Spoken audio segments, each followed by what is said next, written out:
Meet Bradley, a traveler from England. After an eye-opening trip to Indonesia, he found himself seeing Islam in a whole new light, especially noticing how Muslim women seemed freer and happier than women in the West. This is very, very controversial.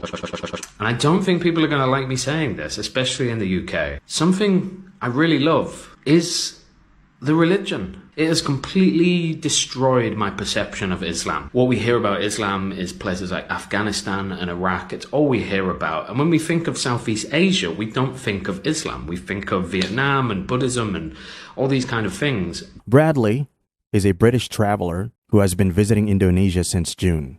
After traveling and experiencing life in Indonesia, he has shared his controversial take after experiencing Indonesia's culture, comparing it to his home country, the United Kingdom.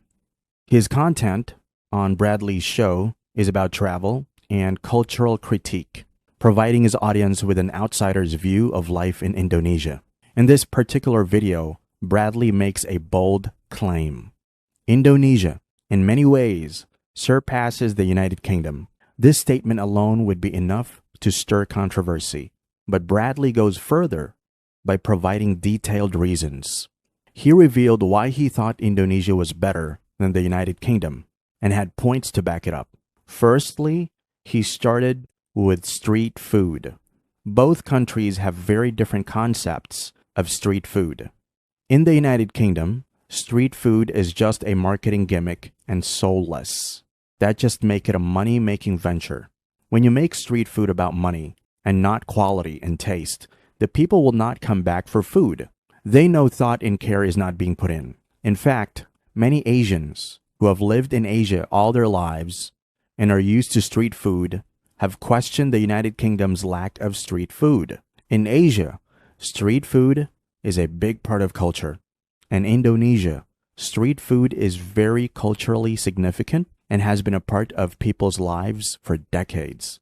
Many street vendors often inherit recipes from their ancestors, while others create recipes based on modern tastes.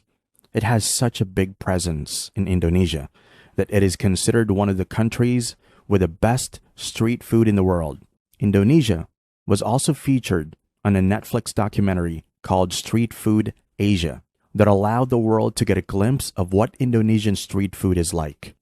For the last reason, he saved the best for last, taking up the majority of the TikTok to explain. As soon as I arrived here, very apparent to me that women are happy, everybody's free, everybody's kind, but it's also the structure that the Islam kind of brings to the society here. Now, being woken up every morning at 4 or 5 a.m. by the call to prayer is another thing that is difficult for me. But in comparison to the UK, we don't really have religion. And many people, we have many Muslims, we have many Christians, we have many this, but nobody really goes to church and nobody's really that kind of invested in their religion. It's unique to see. And I do find it very interesting. And I hope that's not too controversial. To the West, any Muslim countries are ones in the Middle East and war-affected countries like Afghanistan. To Southeast Asia was perceived as the countries practicing Buddhism and entirely different from Muslims. What surprised him was how everyone was happy in Indonesia. In a world that thinks that all Muslim women and unhappy, seeing women in their hijabs and looking happy was a stereotype-shattering moment. What moved him more was how invested Indonesian people are in their religion and spirituality. Bradley mentioned that in the United Kingdom, he noticed that although it was made up of a lot of religions and cultures, not many were as invested in their religion. But in Indonesia, he saw a sense of belonging and community when it came to religion, especially Islam. Unlike the UK, where religious practice can be more private and less visible, Indonesia's Muslim community is openly and actively engaged in their faith. Although he revealed it has been difficult for him to be awoken to the call to prayer for Fajr, he has grown to admire it as it is something he has not seen in the United Kingdom. It was unique and interesting to witness, as that definitely changed his perception of Muslims and Islam in general. Ever since he has landed in Indonesia, he has been making Indonesian content, from trying their coffees to their famous food, he has also been making review videos and documenting his experience for his followers to see and enjoy. In his comparison TikTok, many supported his viewpoints and shared their own experiences, from religion to life in Indonesia. Many Indonesians thanked Bradley and also showed him appreciation for his kind words about Indonesia. May Allah guide him towards Islam. Subhanallah. Now, yes, the call to prayer, when I first discovered Islam when I was traveling in Turkey. I think a lot of people discover Islam while traveling because in the UK, we're told not to visit these Muslim countries. Like when I was going to go to Turkey for the first time, my granny told me, like, can you not visit a Muslim country, please? Because we're just told not to go to Muslim countries. But when we do go to Muslim countries, we're just so shocked by the hospitality, by the amazing mosque, by the call to prayer. And yes, when I first arrived in Turkey, the call to prayer in the morning was annoying for me. But literally after a week, I started to find it the most beautiful thing ever. So yeah, like it's that veil slowly starts lifting off your heart and you actually realize, no, like music is not calming and peaceful and nice. The azan is, religion is, being in a mosque is. And I haven't been to Indonesia or Malaysia, but I love the culture. I've been learning Indonesian for a while and I know a lot of people who have. And I have one friend who started putting on hijab because of her visit to Indonesia. She didn't want to wear hijab when she was living in the UK. And she said she went to Indonesia and she saw women biking with hijab. And she thought, oh, women can still do everything with hijab. Like you don't have to stop riding a bike. And yeah, I think some people kind of confuse, like, oh, if you put on hijab, then you just have to kind of like stay at home and do nothing.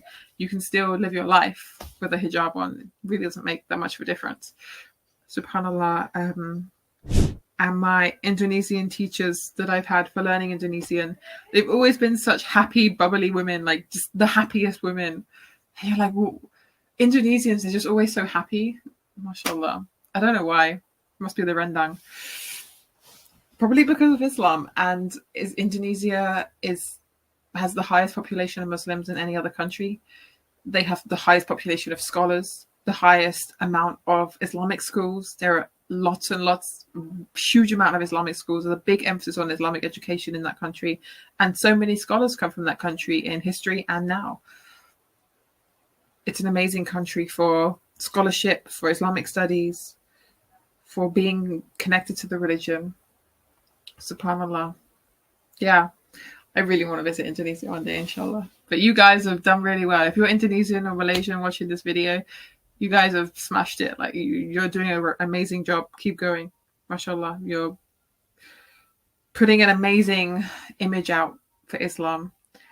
You never hear the reason why people don't really know. Like when I became Muslim, I didn't know that there were people like in India and Malaysia. I didn't know they were Muslim countries. Like we just don't know that because the only Muslims we see are like from Pakistan or Bangladesh or Arabs. Like that's all we know. And because that's all the news really talks about, we don't know about the Indonesian and the Malaysians. And then to find out they have the highest population of Muslims is crazy. You know, you guys are doing an amazing job when it comes to what Islam looks for the Western world, mashallah. So keep it going. And you guys are watching. Assalamu alaikum.